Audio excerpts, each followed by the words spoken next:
ইস্যুটা মারাত্মক ইস্যু, যে নিটের পেপার লিক হওয়ার পরে কতজন বা ছেলেমেয়েরা স্টুডেন্টরা সুসাইড করেছে। কেন্দ্র সরকারের কোনো এই বিষয়টা নিয়ে হেলদোল ছিল না। আন্দোলনের তীব্রতা থাকার পরে এখন রাত 12টার দিকে এসে লাইভে বলতে হচ্ছে আমরা এর বিরুদ্ধে একটা কঠিন পদক্ষেপ নেব, আইন নিয়ে আসবো। আজ থেকে 2 বছর আগে পার্লামেন্টে দাঁড়িয়ে মোদিজি বলেছিলেন যে অলরেডি তখন যখন নিটের পেপার লিক হয়েছিল বলেছিলেন যে আমরা অলরেডি আমাদের আইন আছে, আমরা কঠিন বা আইনের মাধ্যমে গ্রেফতার করব। তাহলে দুরকম কথা হয়ে যাচ্ছে।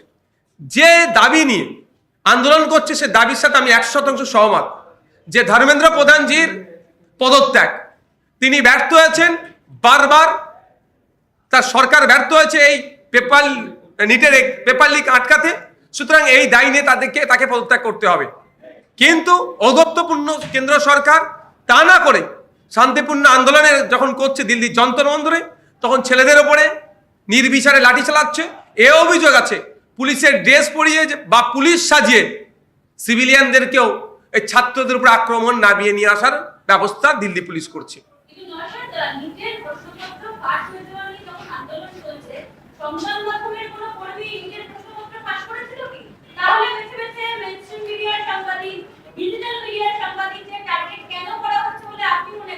দেখুন, আমি কোনো মতেই কোনো সাংবাদিকের উপরে আক্রমণ নিয়ে আসুক, এটা আমি চাই না।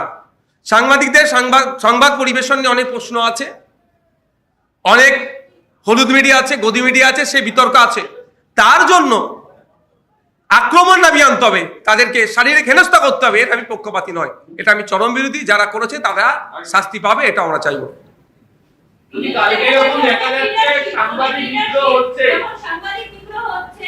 বেশ কিছু প্রথিতযশা লিডার বাংলার রাজনীতিবিদ তারা সেখান থেকে যাচ্ছেন, কেউ হাসতে হাসতে যাচ্ছেন।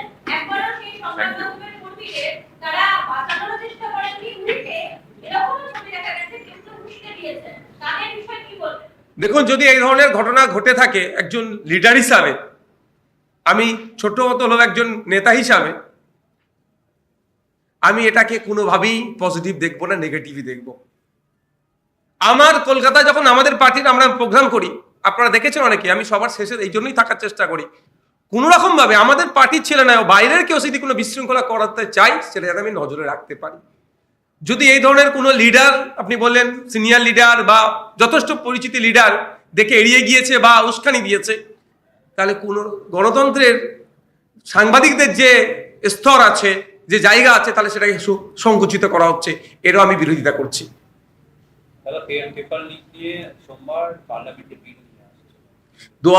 আজ থেকে 2 বছর আগে অলরেডি মোদিজি বলেছিলেন পার্লামেন্টে দাঁড়িয়ে যে অলরেডি ভারত সরকারের যে কড়া আইন আছে সেই আইন দিয়ে বিচার হবে, আবার নতুন করে আইন নিয়ে আসার প্রয়োজন কি হবে।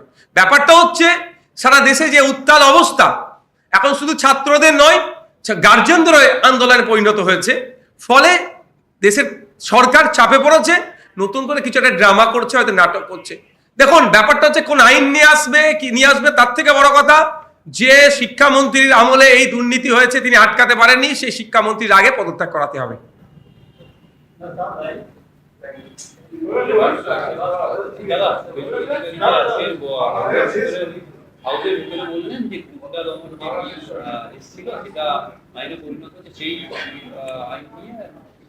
দেখুন, ওইটা গুন্ডা দমন বিল যেটা আছে, পেশা অ্যাক্ট যেটা হচ্ছে, সেটা নিয়ে অলরেডি কলকাতা হাইকোর্টে চ্যালেঞ্জ হয়েছে, মামলাও দায়ের হয়েছে। সুতরাং এটা কিভাবে ইউটিলাইজ করতে পারবে, কিভাবে এই অ্যাক্টগুলো লাগাতে পারবে, সেটা এখন দেখার বিষয়।